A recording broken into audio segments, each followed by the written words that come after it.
Our Let It Grow, a showcase of no-mow zones in North Central Texas. My name is Elena Berg, and I am a planner in the Environment and Development Department of the North Central Texas Council of Governments, or NCTCOG, and I will be moderating this webinar today.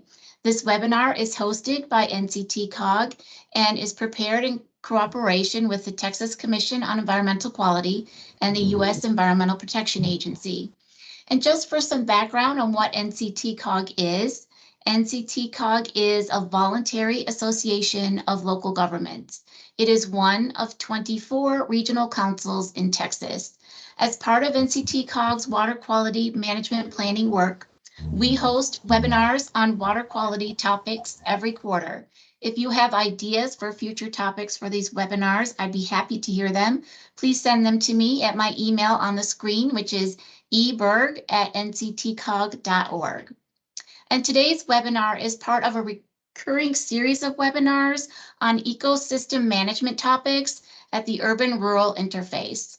And I want to acknowledge Rachel Richter at the Texas Parks and Wildlife Department, who helped me plan today's webinar, so thank you to her. At this time, I'd like to go over a few housekeeping items. Today's webinar will last until 2:30 p.m. We will hear presentations on no-mow zones from 6 communities in North Central Texas. After each presentation, there will be limited time for questions, and instructions on how to submit your questions will be provided later. A follow-up email will be coming from today's webinar to all those who RSVP'd and registered. If you did not register and would like to receive the follow-up emails, please contact me. Just send me an email at eberg@nctcog.org. And the presentation slides from the webinar today will be posted at the link on your screen, and you should be able to click at that link right on your screen, and it's under the green banner called Webinars. And just a reminder, please keep your microphone on mute if you're not speaking. Here's our agenda for today's webinar, and here are the 6 communities we get to hear from today, and thank you all for participating. And I'm going to go ahead and start with our first city, which is the city of Dallas. And I'd like to introduce our first speaker, Brett Johnson. He is a senior environmental coordinator / urban biologist for the Dallas Park and Recreation Department. Brett is a certified wildlife biologist, ISA arborist, and TDA applicator. In his position, he oversees all the conservation efforts within the department, including the 200 acres of blackland prairies and maintained wildflower areas. This involves balancing conservation needs of providing for pollinators, grassland birds, while also balancing invasive species control and wildlife concerns. And Brett, you may go ahead and begin your presentation. Thank you for being here. Thank you. Yeah, we're going to go over some of our non-mow area management within the Dallas Park system. Next slide, please. One of our biggest challenges within all of our non-mow zones is dealing with invasive species.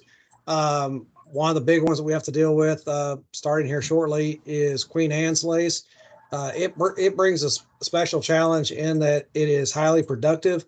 And when we start, our volunteers are working on manually removing Queen Anne's lace because it is, quote, pretty. Some people get upset and don't understand why we're trying to remove it. But it can completely shade out our prairie areas and wildflower areas real quick if we don't deal with it. Next.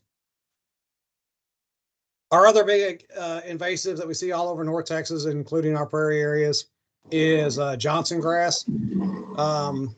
We have tried managing it through alternating mowing schedules. We've had some limited success with that, but when you consider the 80,000 seeds and 270 feet of roots that it tends to put out every year, it is a challenge. To that end, starting 2 years ago, we started experimenting with the plateau herbicide on limited areas, and we've been seeing pretty good control of our Johnson grass. So we use the plateau herbicide in conjunction with a wick applicator, so we're not spraying. It is being literally mopped onto the Johnson grass. We mow about 10 days before treatment and mow it down to about 10 to 12 inches tall. wait 10 to 14 days, and it's the tallest thing out there. So when we do our herbicide application, that's the only thing being treated. Next. Obviously, we would love to do more prescribed burning on our prairie areas, but that is a challenge. We are working towards hopefully being able to do some prescribed burning on select locations, not the entire 200 acres within the system, but there may be some areas that we can look at because obviously it does create a political challenge. This is one of the reasons I do remind everybody that we do have our quote no mow zones. But the reality is those areas do get mowed once, sometimes twice a year. And depending on the condition of the prairie areas, it may be up to 3 times a year. And a big chunk of that is dictated by the weather, so we can reduce our fuel heights if we start getting into potential fire situations. Next. So let's talk about some of our conservation opportunities. Next. We have about 163 acres of blackland prairie around White Rock Lake that's spread out across 14 different units that we kind of have individual management objectives on for each of those, depending on the condition of the prairie area and the emphasis or the how intense is the invasive species presence. Next. So in 2016, we had all of the prairie areas assessed for their current condition by an outside group of prairie experts. We call it the Prairie Assessment Team, or PAT. And they went out and, like I said, they rated the condition of our current prairie areas, and we base our management decisions based on those assessments of 2016. We were supposed to do it a year ago because of COVID restrictions. We weren't able to do it quite yet to do a repeat. Next. Like I said, we have 14 zones around White Rock Lake, and based on those prairie assessments, they're either in excellent condition, moderate condition, or in poor condition. And that will influence the number of times that we end up mowing those areas. If it is an excellent area, we may only mow once a year. Moderate tends to get 2 mowings a year. Poor, it may end up getting 3 mows a year just to make sure we stay on top of the Johnson grass. Next. We have a lot of volunteer work that is done on the prairies that includes everything from manually removing the Johnson grass to, in some areas, we are selectively planting species, especially milkweed, for pollinator conservation. But also another one that we're currently dealing with is sweet scabiosa, and we have a lot of volunteers pulling that. Next. So that's all done through the Adopt a Prairie program. All we're asking our volunteers to do is each year they use iNaturalist to survey for our top 10 plants that we use to survey for what is our current trend with the prairie areas. Is it improving? Is it declining? They can manually remove invasive species, help with seed dispersal and collection. Currently, we have 5 areas that are formally adopted and 3 others that are worked on by various volunteer groups. Next. Each area that gets adopted gets a sign so that they get recognition as to their volunteer work. Next. This is just a general flyer that our volunteers can pick up and that we use to advertise the Adopt a Prairie program. Next. But just for perspective, I just want everybody to understand one of our biggest conservation challenges is getting across to everybody that we do have biological diversity in North Texas and specifically in Dallas. And just in 1 year, these are the research grade observations that were done just in our prairie areas near White Rock Lake. And as you can see, we had over 600 species that were identified during that time period in just 1 year. Next. As far as our pollinator conservation goes, obviously the low-hanging fruit is the monarch butterfly. And next. To that area, we are adding more pollinator gardens. We have modified our wildflower planting areas and putting in more perennial species. Next. And we look for opportunities like this TechStop project where we had a rehab 6.5 acres. Well, we were able to rehab it into a large native prairie restoration area. Next. As far as our wildflower areas go, I need everybody to understand we have approximately 97 acres in wildflowers that cover 137 different areas throughout the park system. Prep for it typically begins in February. They tend to start blooming towards the end of March. And I give the district managers quite a bit of leeway to let the seeds, we let the wildflower areas go as long as possible. These are our maintained wildflower areas. And really what it means is we don't mow those areas from March until usually on the early end is June 15th.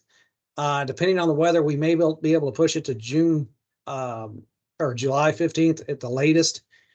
And honestly, the biggest challenge there is when does the Johnson grass start to take over? And that's when our complaints start to come in.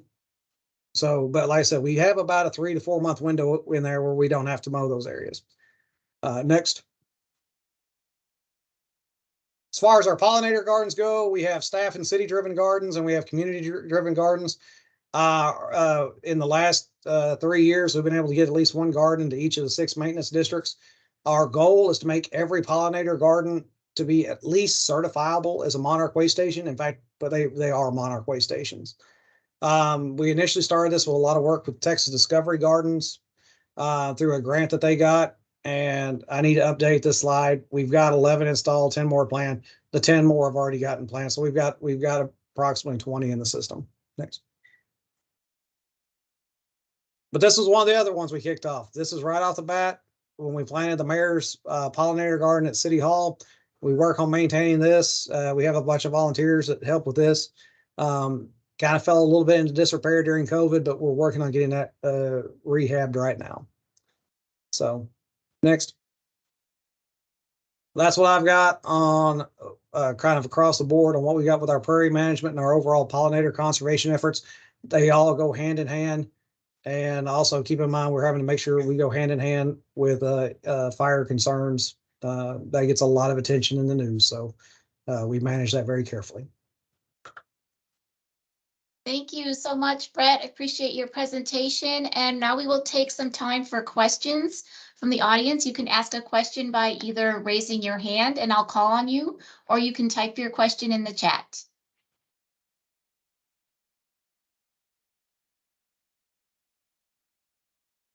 Okay, Daniel Friedman, you want to go ahead and unmute and ask your question? Hi, yes, great presentation. I was wondering if there's a map or anywhere where we could view those many wildflower areas that you mentioned. Would love to be able to experience them in Dallas. Okay. I've got an older map for that. Let me work on getting that. We've had it in the past. I just haven't had a chance to work on it yet for this year. Okay, yeah, just like even a list or wherever they are. Yeah. Because I feel like there's a small bit of an awareness gap there. Yeah, and that information is usually put out there. Like I said, the last couple of years, we haven't pushed them as hard as we have in the past. Like I said, we still have, like I said, it's a total of 137 areas that we've got scattered out throughout the entire park system. That's amazing. It's awesome. Yeah. And Brett, if you want to give me that link or the list, I can pass it on to attendees, whatever works best for you. Marty Silito, I'm sorry if I mispronounced, but please go ahead and ask your question. Yes, can you hear me okay? Yes. I can hear you fine. Just want to let you know I'm with the city of McKinney, and we just had our first controlled burn here not too long ago, about a month ago, and it went pretty well. We have kind of a naturalized restoration area. One thing we were able to get around it was we were able to use it as a, we had 10 different fire departments from around neighboring cities come and use it as a training opportunity for them. So they got trained on it, got to do all the work, and they really took off and it went really well. So it can happen. Absolutely. And that's an angle we've been looking at trying to take. The challenge that we have is that out of those 200 acres, 163 of them are around White Rock Lake, which on any given day kind of challenges Central Park for sheer number of people. I get you. I know Frisco has done it before as well. Yep. They had to fight against neighboring houses right next to them, and Uh, so it can be a challenge. Absolutely. Neighboring houses, smoke management, and making the problem is we have two state highways that run immediately adjacent to White Rock Lake or through it. So, we can't drop smoke on those. We've got multiple retirement and health facilities are right in the area. So obviously, and we can't drop smoke on them either. So just a lot of considerations we have to look at for burning. And just one last question on that. What should I be expecting now that we've got it all burned down? Is there anything maintenance wise or management wise we need to kind of watch as things start to come back up? Okay, one thing I would be careful.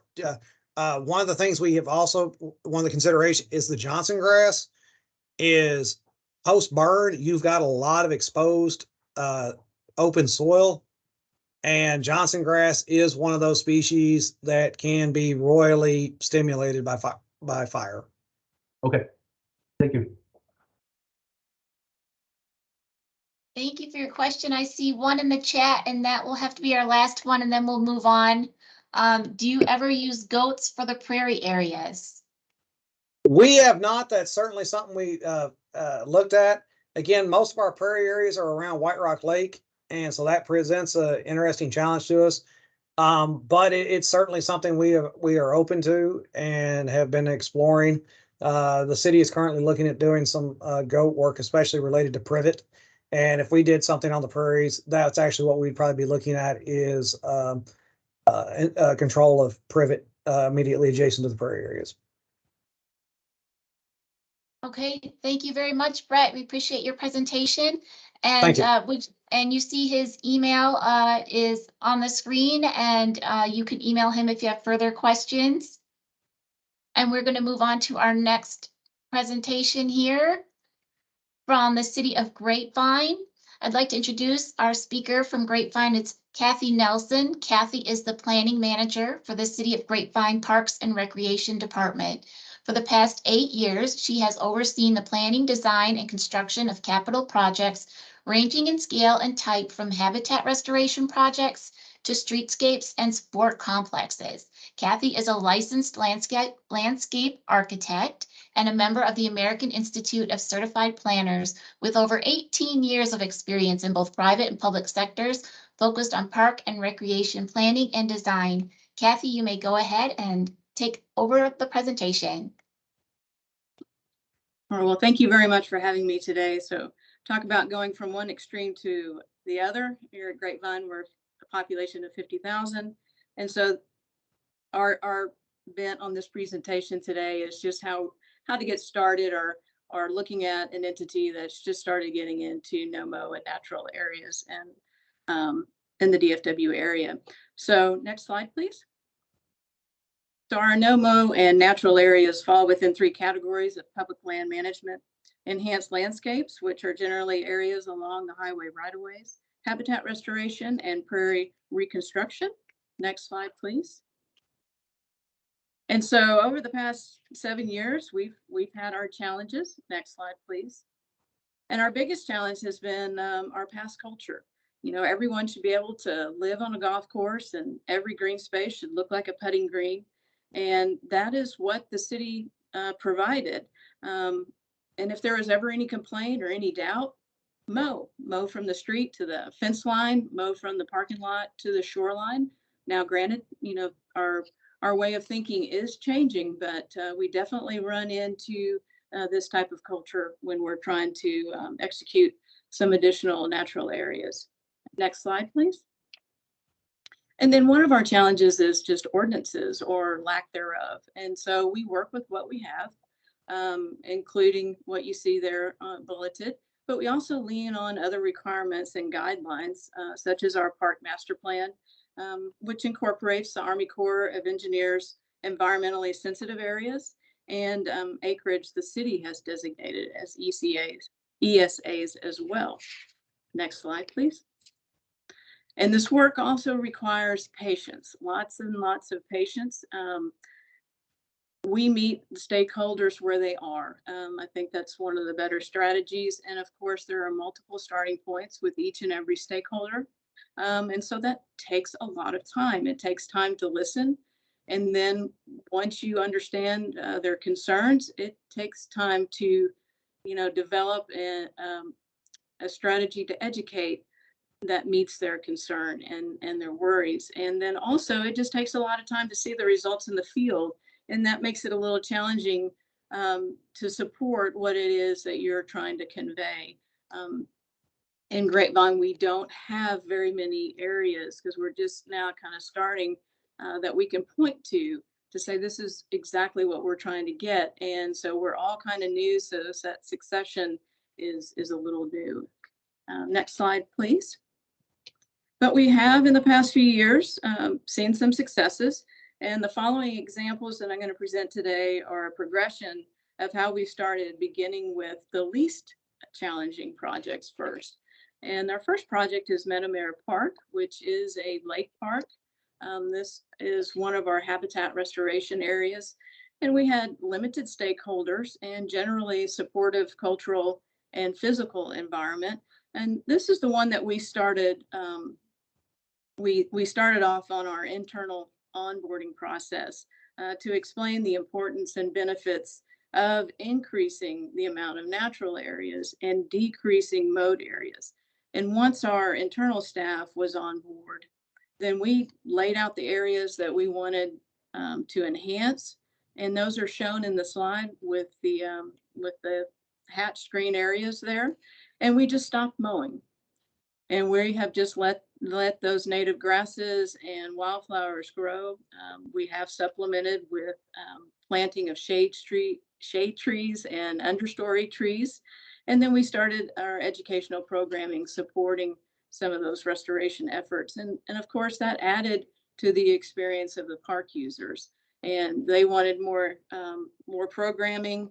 And of course, this also helped with other activities going on in the park. Next slide, please. So a little more challenging project was the development of the Parr Park Pollinator Prairie, which is just a demonstration project of reconstructing a prairie. This is a very small area of only 4 acres, but we did have assistance from the U.S. Fish and Wildlife Services agreement partnership. And this was a little bit of a challenge because we did have some adjacent homeowners who were a little hesitant to having kind of a tall grass prairie in their backyard, if you will. So we conducted door-to-door conversations with those 12 residences, and which went very well because we were able to meet every single person's concern and talk to them. And we were also able to educate in person. Again, it took a lot of time, but it was definitely beneficial. Within this area, the physical environment really wasn't conducive to trying to reconstruct our prairie because there was just so much Bermuda grass, because this was a park at one time, and we are still battling that Bermuda grass today. So we stopped mowing, and then we began removing invasives other than Bermuda grass. We also had Johnson grass, and we continued removing and removing. And then about 2 years later, we started planting and seeding. At the same time, we instituted mowed buffers along the backyard fences, which was very successful and kind of getting a little more buy-in from the residences. And currently, we mow about once every 3 years in this area. Next slide.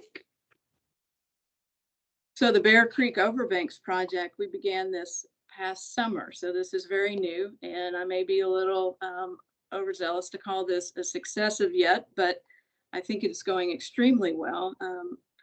And this particular area is in the floodplain of the Bear Creek. You can see on the slide there that it's still within the same area or close proximity to the pollinator prairie that you see in the upper right-hand corner. And that was purposeful because we wanted to try to take advantage of what people have learned and through our education programming for that area and try to extend it throughout the floodplain of Bear Creek. For this particular project, we do have very resistant stakeholders. You can see all the residences to the north and the south.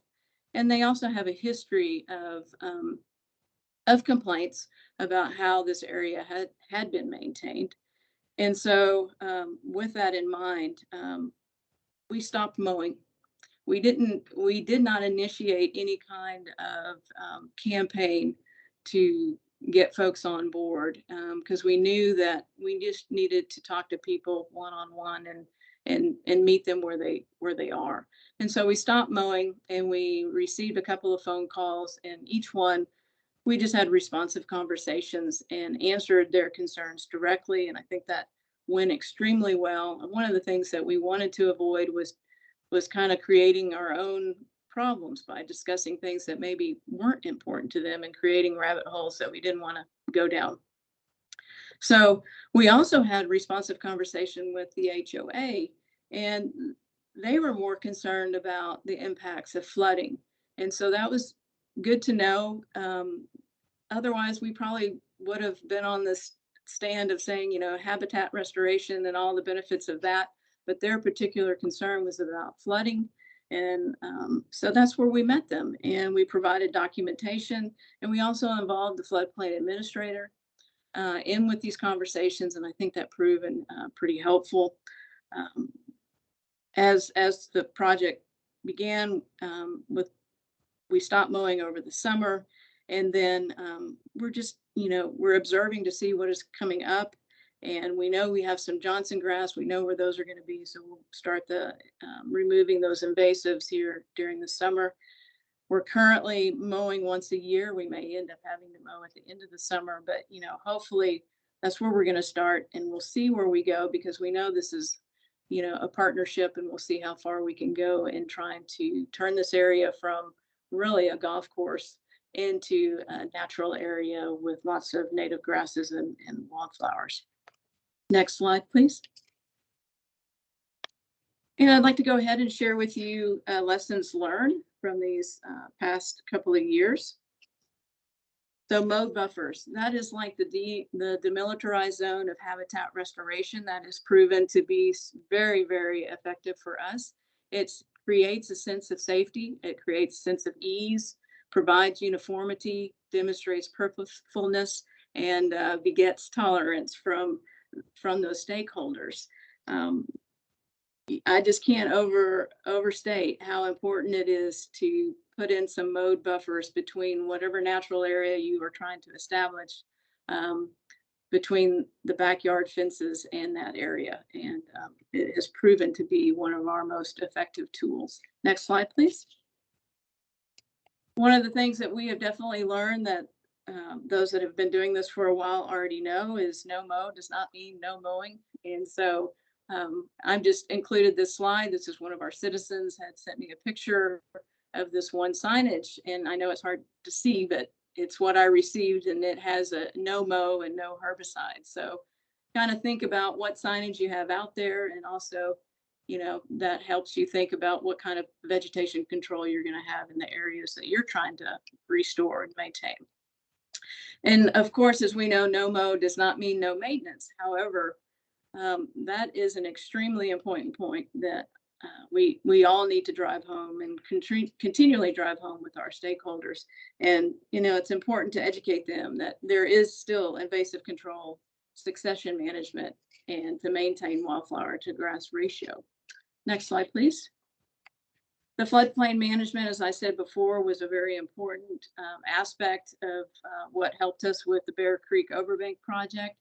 And that is something, if you wish to, you know, conduct a habitat restoration in the floodplain and there's adjacent development, look for that floodway modeling, and look for the Manning's N value, roughness coefficient, because that will give you a guide of what is allowed in there. And in this case, high grasses and scattered brush was what was designed for that particular area. So we just referenced that, and that really helped us with the conversation with the HOA. Next slide.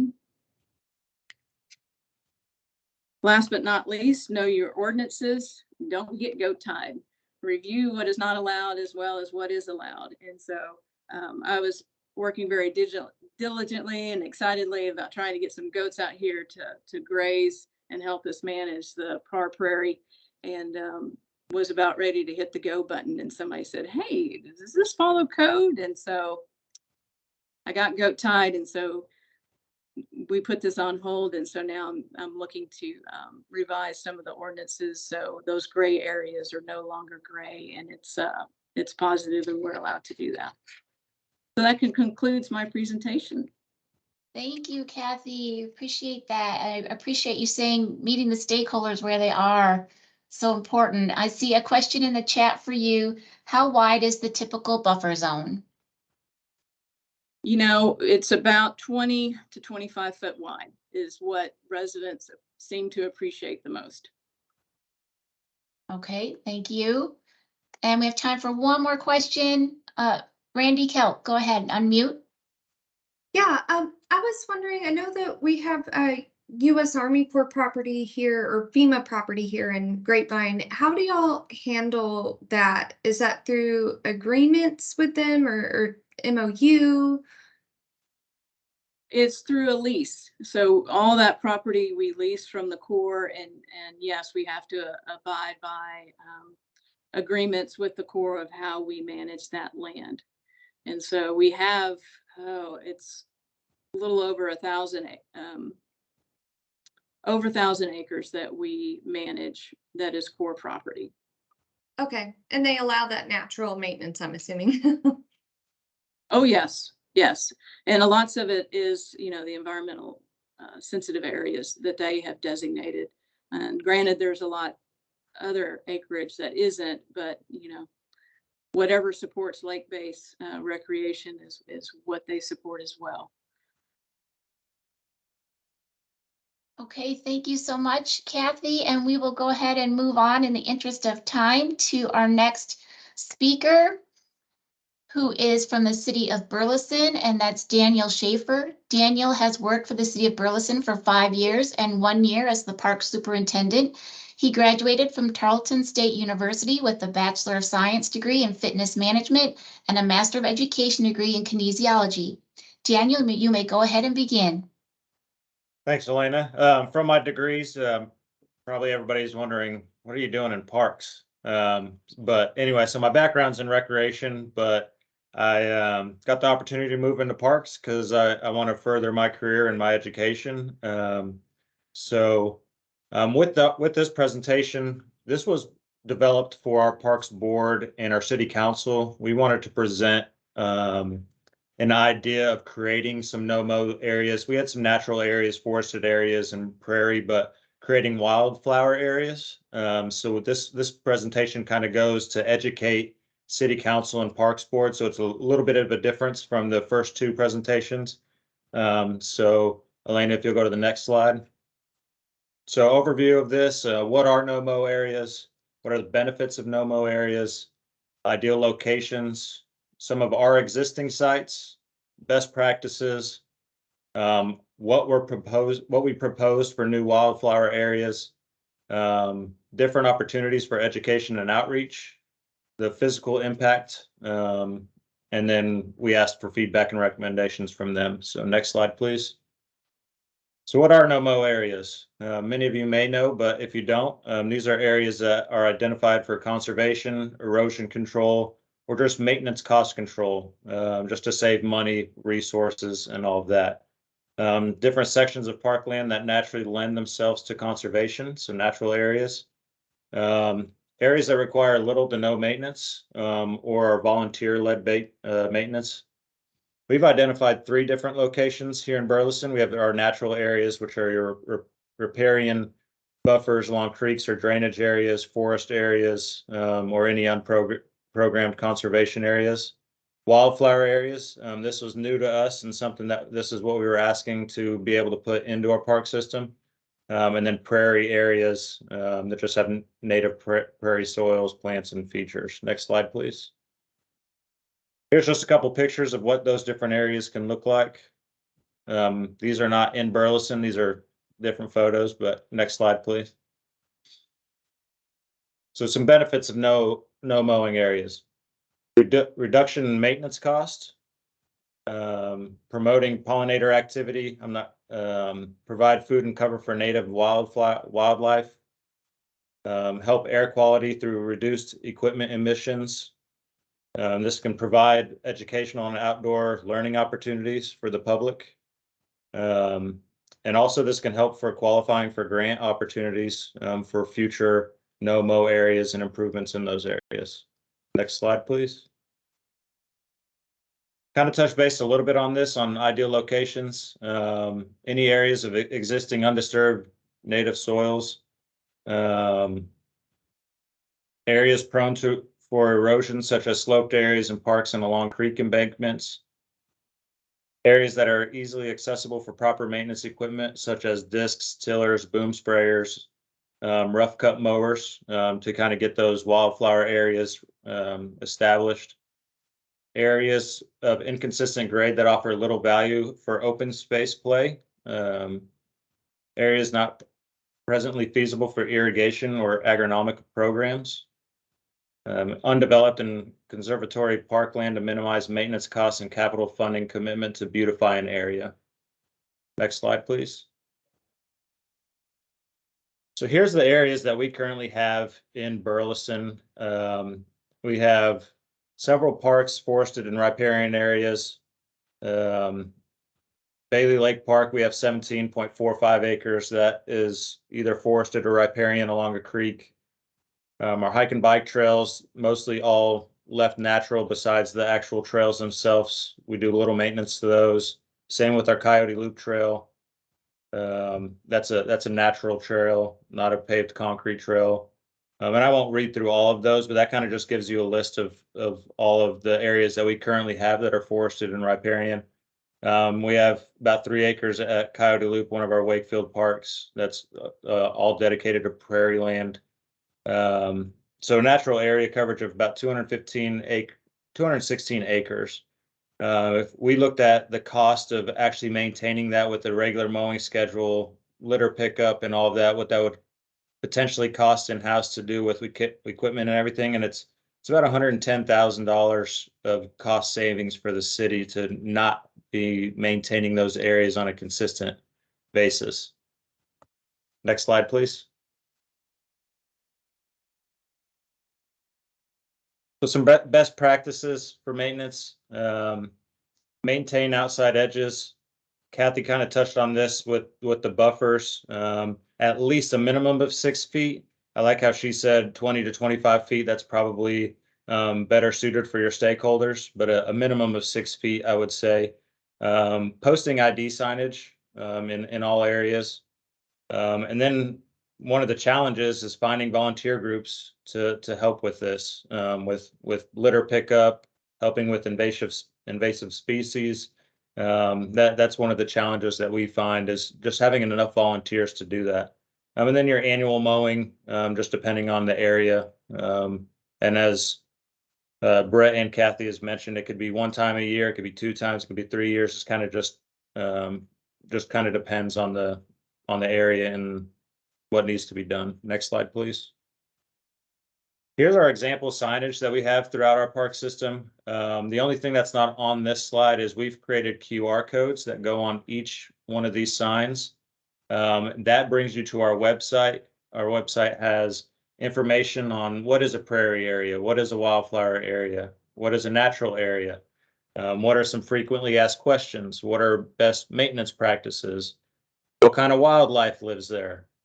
So we've attached a QR code on those that gives information for the public. So if they're on site, they can just click on that QR code and go.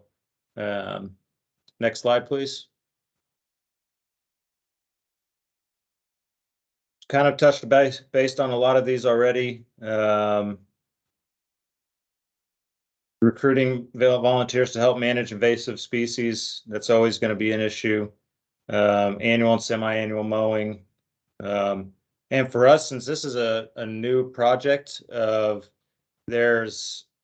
with the planting the wildflower seeds, more than likely we're going to have to look at supplementing plantings and more seeds as we continue, just depending on how this first seeding establishes. So being there, selective herbicide if needed.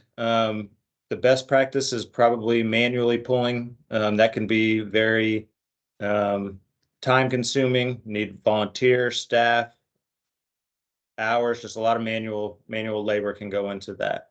Next slide, please.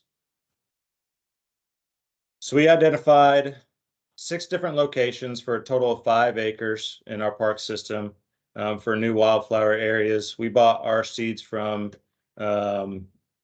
Native Seed, and we got the Blackland Prairie mix. So we planted it back in November. Things starting to grow. We're just looking at we're hoping to find out what's to come here in the next couple months. We're excited about it. Like I said, we're pretty new in the process of wildflowers. Next slide, please. And there's education and outreach opportunities. So there's opportunities for signage. There's opportunities for master naturalists to come and meet with different school-aged kids, adults, families. So there's all different kinds of opportunities for education and outreach. Like I mentioned, we have the QR codes and all of that, and volunteer-based opportunities. So our goal is to always partner with local school communities, master naturalists, and try to get as many volunteers as we can. Next slide, please. Here's some of the physical impact for this year. What we had to do, the seed cost us $2,500. Site prep work, $220. That was for some of the chemical applications. Signage, $660. Mowing savings for that 5 acres is going to be about $3,000. So year one, we're paying a little bit more, $380, but we'll be starting to save money in starting year 2. That doesn't include labor costs. That's just hard cost for materials. So physical impact of saving money after year 2. Next slide, please. Questions? Okay, thank you so much for that great presentation and good luck on the wildflower areas. Sounds like you have it ready to go. There's a discussion in the chat, but are there any questions for Daniel? Dale Meyer, you want to go ahead and unmute? Dale Meyer, did you have a question? Okay, how about Marty Stilito? Do you have a question? Yeah, I was just curious if you know of any places we could reach out for grants for either for signage or for wildflowers or anything like that. Is there any kind of places you go to for getting grants? You know, we haven't started the grant opportunities. My supervisor, David Lopez, was with Dallas and Brett a couple of years back, and he's just mentioned that there are grant opportunities. I don't know exactly where those are. As far as signage, we've got a pretty good team in-house that designs all of those for us. We design our own websites and just pay out of our budget for that. So I'm not sure as far as a grant for signage. But I can put my email in the chat, and then if you want to send me an email, I will look at where the grant opportunities could be and get that sent to you. Thank you. Do any of the other panelists have an answer on grants? I do. This is Aaron Hoff with Tarrant Regional Water District. Depending on where your area of interest is, if it's in a watershed protection plan area that's recognized by EPA, then you could apply for Clean Water Act 319 funding to fund those signage areas. I think as long as they are not on a roadway. I think there's been some recent talk in TxDOT. They don't want to include those on roadways, but if you're walking through a park path, something like that, I think that would apply. Thank you, Aaron. And also, if I may, the United States Fish and Wildlife Service, their partnership agreement covers funds to restore or reconstruct prairies. That also includes interpretive signage. Thank you. And Daniel, I'll give you an opportunity to respond to the chat. that was posing the question about calling them grow zones instead of no mow zones. Did you want to respond to that? Yeah, I think for us, because I mean, it's for the wildflowers and the grow zones, I like that verbiage. It might be a little less confusing for the stakeholders in the community. So that's something definitely to think about, of grow zones compared to no mow zones. I think the key is just to have all the information within the website with that QR code to really identify, okay, what do we mean by no mow zones? It's not that we don't mow it. It's just that we're not mowing it consistently to where looks like Kathy said, a golf course. So it's just key to communicate and be clear and concise with what you're putting out there on what you mean by no mow zones. It's really just saying, hey, we're not mowing this as frequently. Okay, thank you. Thank you, Daniel. And we are going to keep moving ahead so everybody gets a turn to give their presentations. And now we have our next speaker from the city of Fort Worth. We are fortunate to have Michelle Villafranca with us, and she is a park operations and natural resource planner, where she reviews plans, makes policy recommendations, and advises on natural resource management planning. She is coordinating the reduced mow stream buffer / natural areas designation in select city parks. And Michelle, you may go ahead and begin. Okay, hello, thank you. Next slide. So I think we probably all know the benefits of buffers and reduced mow. In order to start our process within the Parks Department and City of Fort Worth to identify some areas for buffers, we first started out identifying the need. And I think this was covered in a couple of the presentations, so I won't go through it completely, but basically we're trying to restore more of a natural stream function in these parks where we have the ability to do so. It's going to filter, the buffers will filter stormwater runoff and take pollutants out before it reaches the stream, control bank erosion, reduce the velocity of floodwaters, and it's providing shading to reduce water temperatures, etc., wildlife habitat, and it's reducing the city's carbon footprint, noise pollution, staff hours on maintenance, and we feel it's a better stewardship of taxpayer dollars, and is providing some opportunities for scientific and educational research and values. And so we needed to identify that within our Parks Department for ourselves first. Next. And so once we did that, then we took it a step further and, visited the parks and came up with a list. So we were recognizing the issue, the issues whereby we needed to establish buffers. And I think it's pretty standard that most cities, they're going to mow to the edge of the stream. It seems like you can find that in any city that you go to. So it's up to us as city employees to recognize that there's an issue and come up with creative solutions in order to address bank erosion. So we also researched and benchmarked against other cities. We gathered input from other city departments, our stormwater team, open space, Parks Department. Then we drafted a draft natural resource management plan with a focus on water resources that's still in its draft phase right now. We established some evaluation criteria and identified some parks for a trial run. So the city of Fort Worth actually covers 355 square miles, and it's growing probably every day. But right now 355 square miles, and we have different types of parks. So not out of our almost 300 parks, we cannot establish stream buffers or wildflower areas in every park. So what we did is we picked out trial parks.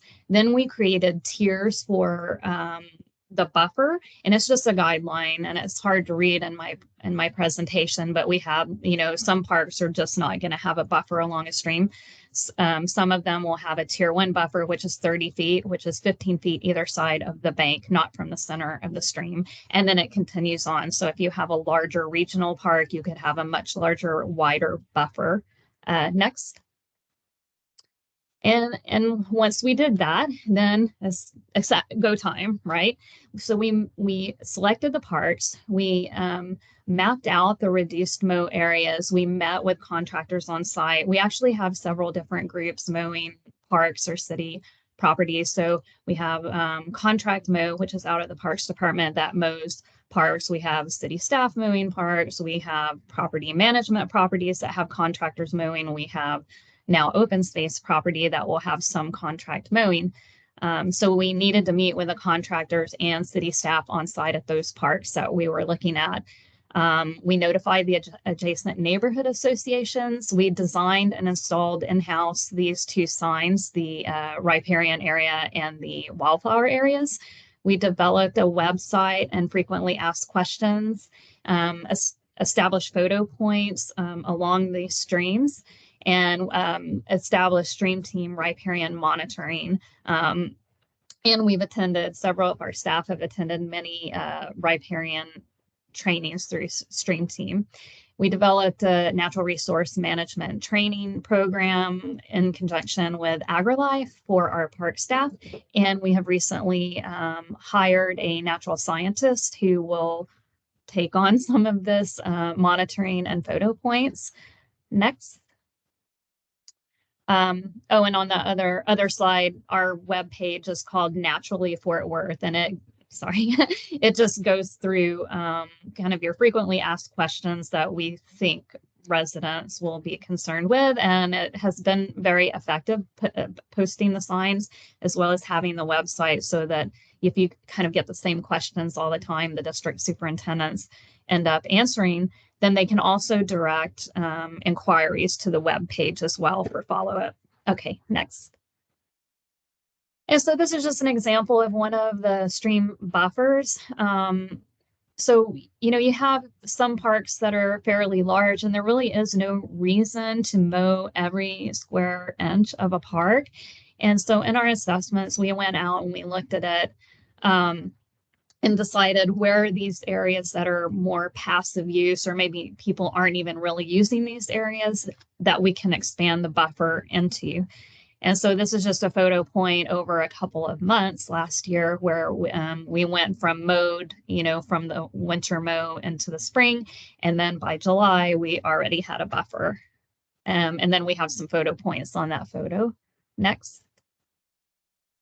And then we have some wildflower areas. Now, obviously, Fort Worth has a lot of parks, and everyone's probably very familiar with the Fort Worth Nature Center and Refuge and Tandy Hills. There are parks within the City of Fort Worth park system that are natural areas. They're being managed for natural areas. There's not a lot of mowing or active management like that. In fact, it's more invasive species control and managing for that natural resource. We also have open space now that will have that same management profile. But there are also some parks that are just getting annual mows. So Quail Ridge is one example that I actually didn't even realize that it was on an annual mow until not too long ago. And when I went to inspect, because the contractors went and mowed it, discovered that it was a really high quality relic Fort Worth Prairie site. And so we installed the natural area sign and have been speaking with a local school in the neighborhood about that. And then there are some other parks where we've reduced mow. Left Circle Park is one. It's actually got a lot of invasive species. So we designated about 30-ish acres as reduced mow with a late winter annual mow.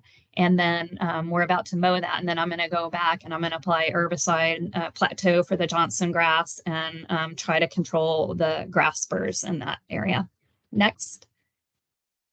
So some of the challenges and solutions, I think this is definitely a work in progress, because if you start with some parks that have been being mowed and then you're pulling the mowing regime back, it presents a lot of different challenges versus if you acquire a piece of property that's in a natural state and then you continue to maintain it in a natural state. So some of the challenges are conveying these areas, especially to mow contractors, because they have a high turnover rate in their staff. And, you may do everything possible to line out that mow line, and then they get it right the first time, and then the next time it's a different staff, and then they just kind of go, oh, it's a bunch of weeds, and then they mow it. Also training staff, so our staff, training our staff, getting that buy-in from your department and from city staff, the public perception and complaints. So I feel like a lot of times we're managing the complaints. Also rapid growth, and you just kind of are blowing and going. Litter is a huge problem or a huge challenge. And then rotating your reduced mow areas, invasive species, and then of course unauthorized camping or people who are actually living in the parks. The solutions is we have Keep Fort Worth Beautiful for litter abatement. We've installed water goats in the streams to help with litter, develop a more robust outreach and education program, provide more habitat, especially for those species that control mosquitoes, because that would be one of the complaints people might have is mosquito control, and develop an urban wildfire management plan. We have created a draft fuel break policy, which also kind of falls under that mow line buffer to the natural area, and then use available tools to control invasive species. Next. And I'm done. Thank you so much, Michelle. We appreciate that. And now we have some time for questions. So you can raise your hand and I'll call on you, or you can type your question in the chat.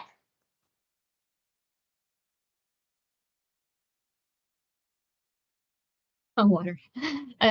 So a water goat is like a little string of floaties that you put in a stream, and it's attached to either side of the bank. So during flood events, it catches all that litter that's washing down, and then you can have staff then go to that water goat and collect the litter.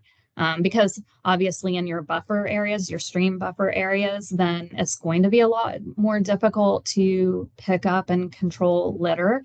And so I really kind of see that as probably the #1 challenge. And yeah, Heather Fern, she's recently given a presentation at the Riparian Symposium a few weeks ago on water goats. She put that in the chat. And so this is an ongoing project. We're going to add about, I don't know, maybe 10 or so more stream buffer and wildflower natural areas this year. And we're just going to keep going and try to make Fort Worth more natural. Wonderful. Yes, and thank you, Heather, for adding that picture in the chat. And Heather, did you want to add anything about the water goats? Not really. We're still, well, yeah, no. The grant ends in July, and then City of Fort Worth will be taking over the project, and they can move the water goats wherever they need them. Which may end up being in some of the stream buffers that we're establishing. Yeah. Okay, we have time for one more question for Michelle. While we're waiting, if no one has a question, I had calculated for the mayor's monarch pledge how many acres of the buffers that we are establishing. It's 108 acres of stream buffers and 34 acres of wildflower areas. So that's just in addition to any of our already existing natural areas within parks, open space, property management properties, and stormwater areas. That's wonderful. That's wonderful. And a benefit to residents and nature, and well done. Okay, then we will go ahead and we will move on to the next presentation, which is the City of Denton. And we have Joetta Daly here. And she is the 5th community presenting today out of 6. She is the Watershed Protection Manager at the City of Denton. She has over 25 years of experience in watershed protection and stormwater management, including expertise in MS4 permit compliance, water quality monitoring, environmentally sensitive areas, and industrial stormwater compliance. She has a bachelor's in biology and ecology and a master's in environmental science. Welcome, Joetta. You may go ahead and begin. Okay, thank you. Next slide. Okay. we use the term, oh, go back one slide. We use the term grow zones, which has already been touched on. We use that to highlight the ecological values that these areas bring, as opposed to focusing as much on the maintenance. And we also have some low-mo areas. And so we'll go through a couple of those different scenarios. Next slide. Before I jump off into what we do, I wanted to touch a little bit on some of the how and why and the people component, which is always very important in these projects. We recently adopted the Simply Sustainable plan in 2020, and this is an excerpt from that plan. It's a long-range strategic plan, and it has key performance indices to actually give us some numeric standards on meeting our goals. And here we can see that conservation of resources and access to natural areas is about 50% of our citizens' primary interest. So we do have a lot of buy-in and interest from our citizens in these types of areas. Our city council has recently adopted promoting sustainability and the environment as one of their priorities. And we now have a sustainability framework advisory committee that reports to city council. So we're working collaboratively between stormwater, parks, drainage, and a lot of different departments, capital improvements, to try to bring comprehensive projects that address water quality and also public access. Next slide. And my talk's a little bit different than the last. I'm not a parks person, I'm a stormwater person. So I'm going to touch on green stormwater infrastructure. We have several areas that were built as part of a 319 grant that is for water quality impairments. We have a Hickory Creek Watershed Protection Plan. It is interesting in that it was the first proactive watershed protection plan in the nation. We do not have an impairment. So we were a little bit broader in scope of what we could do. So we were looking to protect areas from nutrients and bacterial impairments. The pictures are one of our parks. This is a neighborhood park. The left-hand picture, there's a head wall. The water runs out and it hits the tan looter stones and then goes into a rain garden area. This captures the first flush to remove nutrients and captures litter. The middle photo is kind of stepping back a little bit of what one of those areas looks like. We can do a little bit higher mowing, but these are typically mowed as a standard park practice. We just use a lighter weight mower on these areas so the soil is not compacted. But this is an example of how it can be a stormwater benefit, but not have the tall grass and weeds concerns. So we can do some of these standard mowing. And then we do have the watershed education signage explaining how the stormwater BMP works. Next slide. This is another one of our projects that we recently completed, that's green stormwater infrastructure. This is a street project that has permeable pavement, and it has stormwater rain gardens on the parking lot end caps all along the street. And I was going to talk about a little bit of our lessons learned and areas to improve. The photo on the left, it's supposed to be a recessed rain garden area, and just over maintenance over time, the compost is built up. So we need to go back and restore this to the original grade. And the center photo is a forebay, which captures litter and breaks down the water velocity going into this area. It had large river stones. Those were removed, concerns of them being thrown at building windows, and it was filled with decomposed granite. And this is not working as it should as far as infiltration. So we'll be pulling those out and restoring that forebay and doing some education, which brings me to our next slide. We are working on a green asset management grant. It's a Silver Jackets project with the Corps of Engineers, the EPA, Texas AgriLife, and Southwest Environmental Finance Center. We're working on developing maintenance plans and assessments for permeable pavement and rain garden areas. On the right-hand side is the checklist that we developed for our bioretention or rain garden systems. This is to give us a weighted scoring criteria so that we can start looking at these areas as capital improvement projects and plan to long-term maintain them, as opposed to treating them as only landscape projects. We have a native versus invasives form that Lindy Dodd with the Corps of Engineers helped develop for us. And we will be doing a training And I say we is going to be Fawad Jabber with Texas AgriLife will be doing the training. And that'll be late spring. And we're going to be looking at maintenance of these types of areas. And the goal of that training will be kind of a train the trainer approach. So cities can have somebody to help train staff. And so our Parks Department can be trained on how to manage these stormwater green infrastructure areas. And we'll push that out through the COG when we get the training date finalized. Next slide. We have environmentally sensitive areas. These are by Denton Development Code.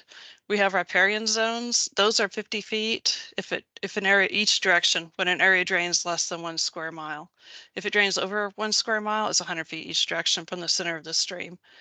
We have water-related habitats. This aligns with the Corps of Engineers wetland, but we also protect isolated wetlands. And then we have undeveloped floodplains and cross timber upland habitat. That is our post oak forest. We have grow zone signs that we can put out at parks and natural areas to help educate the public on why those areas are not been maintained routinely. And we talked about some of the benefits of riparian zones, which I won't read that as I know we've already gone through that in previous presenters. And we also have the Our Water Keep It Clean logo, which is from the Upper Trinity, and they use that on the signage throughout their member cities. So just to kind of have a comprehensive marketing and education, we carry the Blue Heron Keep It Clean logo on our signs. Next slide. We have grow zones within parks. Again, it's the same sign to try to create that recognition and image. And so these are environmental management zones. And then in the center, we have a little note how it has a specific management strategy. These will vary from parks.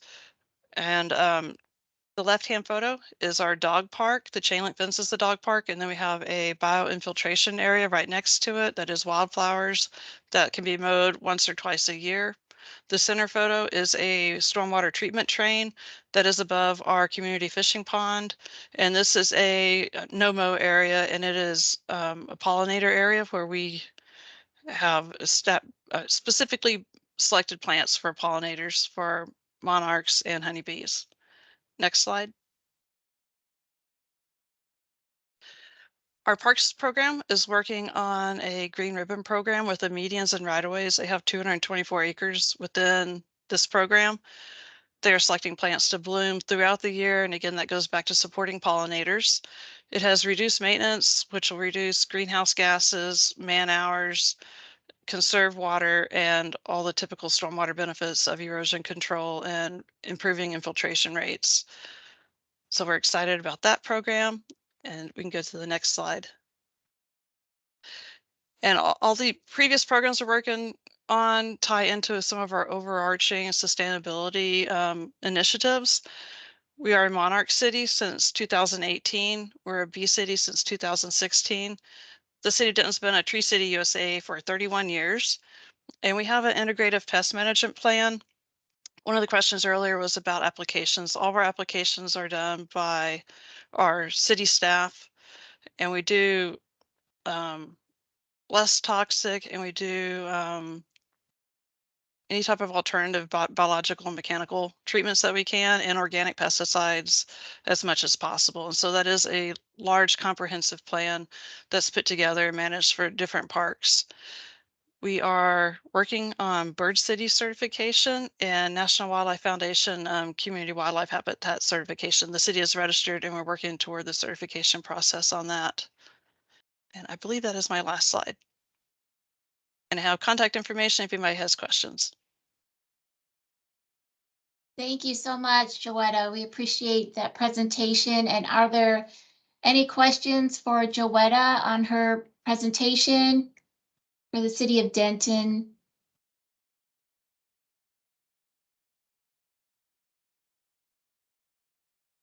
Okay, I know that there are some questions in the chat, Joetta, so I'm gonna pick on you if you want to take a stab at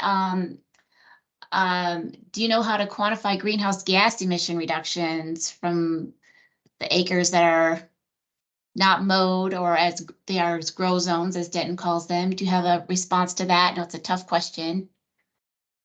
For the Parks Green Ribbon program, they did do some quantification because they knew what type of mowers they were using in those areas, and they averaged from, I believe it was 7 to 32 times a year that they were mowing those areas, and they went down to one area. So they were actually able to calculate that based on the specific mowers that are utilized. For drainage areas, we use asset management software where we track mowers that are in those areas, so that could be back calculated for those areas also if they move from mowing to a non-mow. And I'm curious, is there any type of carbon sequestration calculation in that, or is just basically the emissions from the equipment? It would just be emissions, yes. Thank you. And then there's a question here from Dale Meyer. I'm glad you got in the chat. I missed you earlier. Have any of these cities attempted to recruit volunteers from surrounding neighborhoods to help work on the various projects? This may help increase buy-in. Joetta, you want to take that question? Yes, we have a strong presence of awesome master naturalists and master gardeners. So they are adopting projects all around the city. And we're also a Texas Stream Team member where we have citizens that are monitoring waterways. And so we look at that data also. Okay. Thank you. And do any other panelists want to add to that?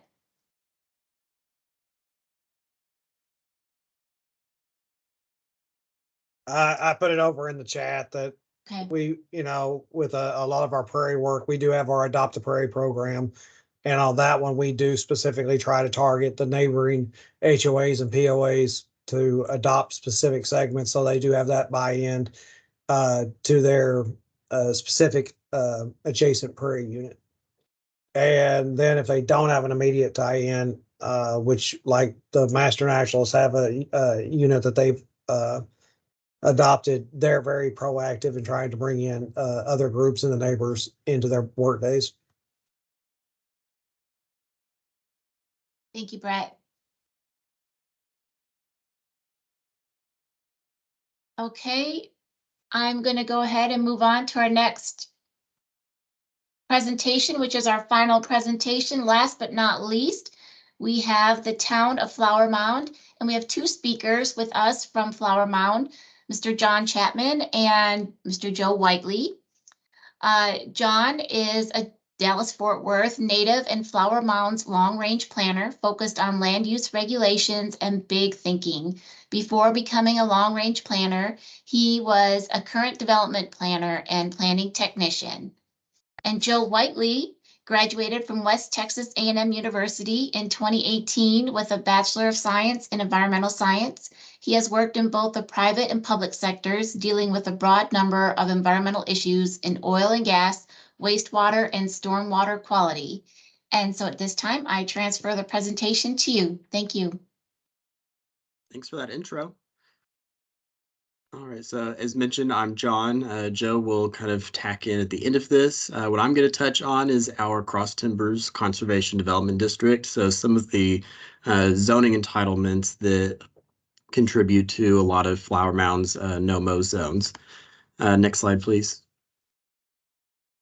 So the Cross Timbers Conservation Development District is a 9,000 acre special planning area located within the center of Flower Mound. It's that light green area bound by the red box. It was established in the early 2000s in order to protect Flower Mound's portion of the Eastern Cross Timbers to ensure that the eastern portion of Flower Mound that you see that's developed doesn't continue into that area, and that a lot of those environmentally sensitive areas that are cherished as part of the cross timbers is protected as development may still occur in a more environmentally sensitive way. Next slide, please. So since the early 2000s, the town has approved 8 various developments with several iterations or phases as part of those developments. With each approval of the zoning applications, projects are required to place at least 45% of the project's area into an open space, and that open space is intended for the cross timbers' most sensitive areas. Next slide. So as we're all familiar with the environmentally sensitive areas, those are the areas that, based off of the town's master plan and the intent and purpose of this area, is that a lot of these water impoundments, upland habitats, and the heavily treed properties and specimen trees are put into these open spaces that are dedicated or perpetually maintained by either the HOA or yeah. So next slide.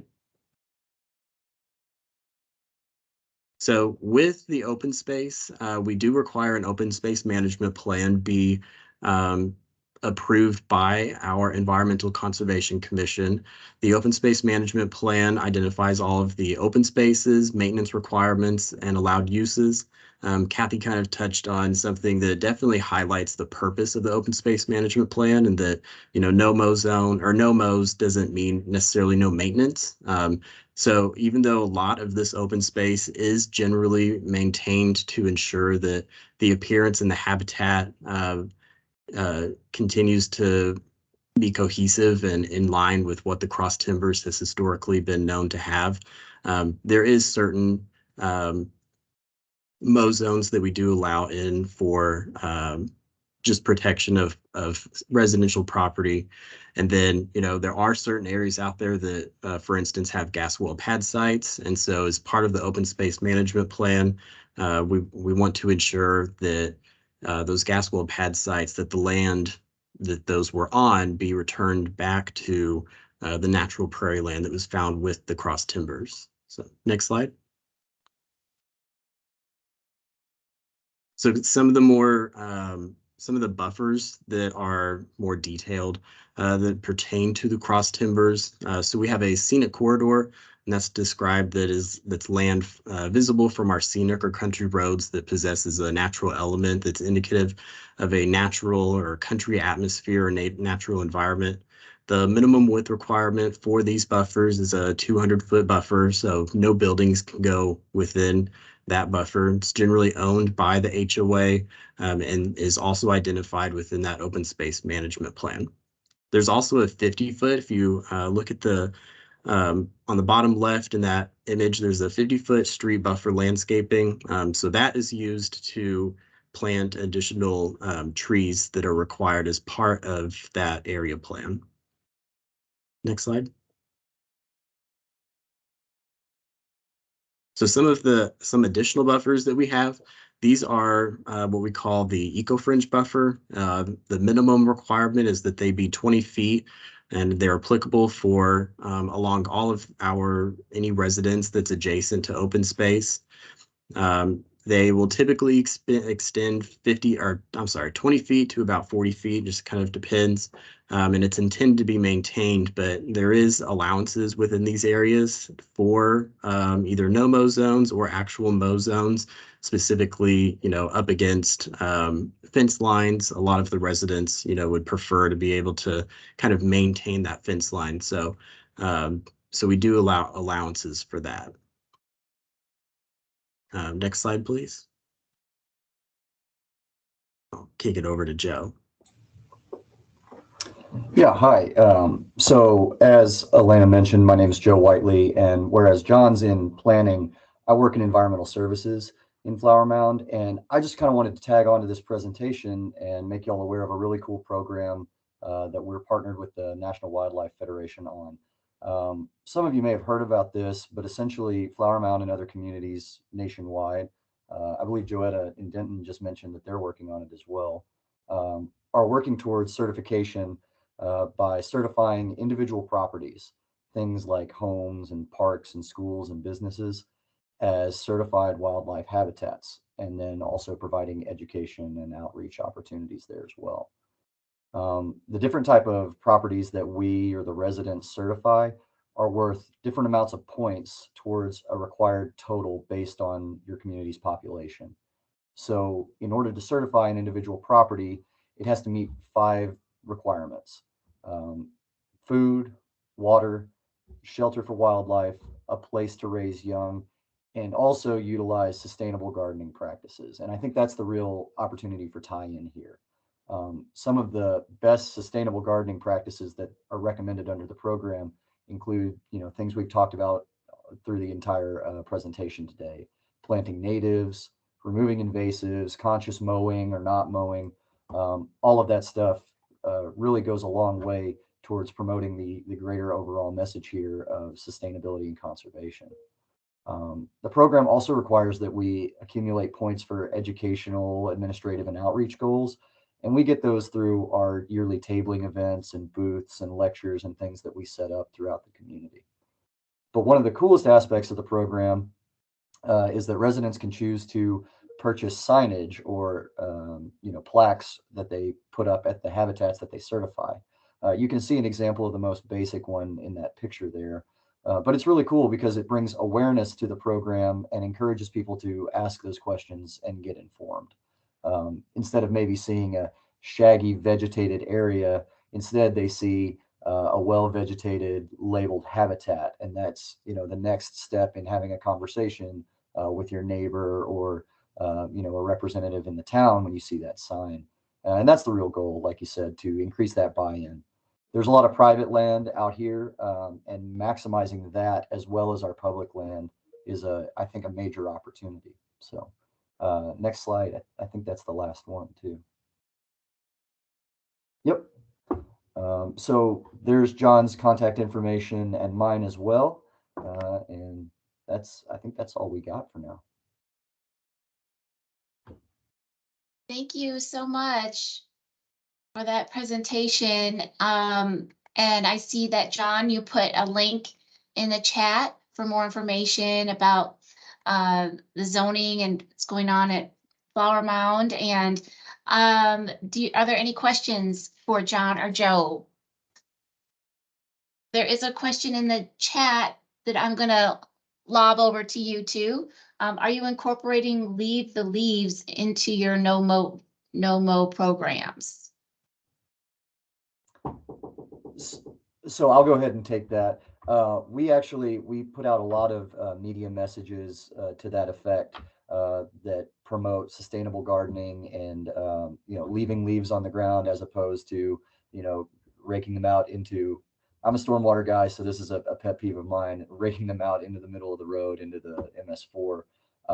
But yes, we promote a lot of that kind of messaging throughout the year, composting and mulching as opposed to bagging and putting them out for garbage collection.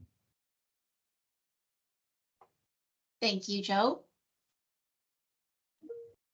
And here's another question, and this is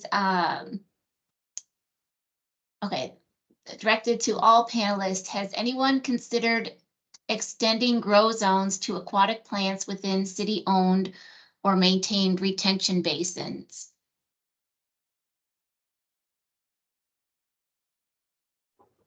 I need to reread that question. A couple of them kind of like popped up. Yes. Have you considered extending grow zones to aquatic plants within city-owned retention basins? I know we just did a landscaping update that affected trees around detention ponds, but it didn't necessarily touch on any aquatic plants. The only prescribed planting list that we kind of have in Flower Mound is related to trees themselves. I know that for detention ponds, if there is water, they do require aeration devices. And we are aware of aquatic plants around those types of basins, retention basins, but I'm not sure if we have anything codified that would require the use of aquatic plant life or to extend grow zones to those plants. Yeah, this is Joetta with Denton. Ours are site specific. We have some areas that have cattail problems where they are maintained, and then areas that are more natural with spike rushes and carex, cyperus, those types of vegetation. We leave those natural. Yeah, so here in Flower Mound, typically our property standards and our code enforcement enforces on things like cattails and stuff like that as part of the high weeds and grass. But I'm also not aware of any conservation no-mow zone plant list for aquatics.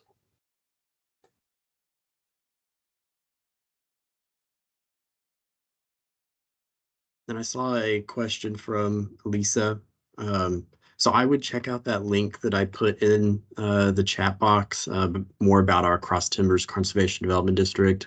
We have more information about our conservation developments that have taken place around town. And certainly you can reach out and contact me directly, and we can talk more about if you have a specific, development that you may see. We can talk more about the process that they went through. So. Thank you, John. And also to the other panelists, if you have any links to example projects, I think Lisa was looking for any information you had. I know that there's a lot in your slides, so. But if you have that, if you think of it after the webinar, you email it to me, I'll send that out to the group. Oh, thank you, Michelle's putting one in there right now as we speak. And I have a question for Joe and John. Have you received any feedback on your Cross Timbers plan or the being certified by National Wildlife Foundation from residents? So yeah, it was quite an extensive process. It's a very it's loved by the community. It's been around for more than 20 years, so it's very well known, and it's very prized by those who live within it, and those who live outside of it, because everyone will drive through it. It has a farm to market road that goes right through the center of it. So we got a lot of input. The Cross Timbers or Urban Forestry Council recognized the Cross Timbers as a Bronze Leaf recipient just last week. So it's definitely something that's being recognized now. To the organization that you had mentioned, no, I'm not familiar with them being aware of it at this time. But we got a lot of great kudos from our stakeholders and our elected officials, and it's certainly something that everyone's been proud of. So. That's great. Thank you for mentioning that. And there is one last question in the chat that I will open to all our presenters. In reference to the buffer zones established by all presenters, are you all using the Forestry Services suggestions for defensive space when setting the zones?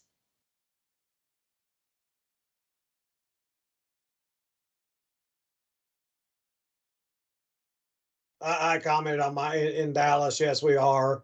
I'm a former wildland firefighter, and as an arborist, I've also got the endorsement for wildfire mitigation. So that's always a big one for me. Thanks, Brett. And any other panelists want to comment? Okay. Well, we are going to have to wrap up today, so we end at 2:30. I want to value your time. I'm so glad that you are here today. And just a reminder that if you submitted an RSVP, you will receive a follow-up email with a link to the slides and the recording when it's ready. And you can just click on the link right there on your screen, and you can get to where our past webinars have been posted. If you aren't sure if you registered, you can email me and I'll make sure that you're on that follow-up email. And also, if you wouldn't mind, there's a brief 4-question survey. If you could click on that link on your screen and answer the questions and let us know if this webinar was helpful for you today, or even give us topics for a future webinar that you'd like NCTCOG to research and implement. Please leave those there. We'd be happy to do that for you, because these webinars are for you. So we want them to be useful. And I just want to thank you all for attending. Let me put that link to the survey in the chat. Be quick. And I want to thank our speakers today, because without you, this webinar would not have been possible. That's Brett Johnson, Kathy Nelson, Daniel Schaefer, Michelle Villafranca, Joetta Daly, John Chapman, and Joe Whiteley. Thank you so much. And thank you to all our attendees. And this webinar is now over.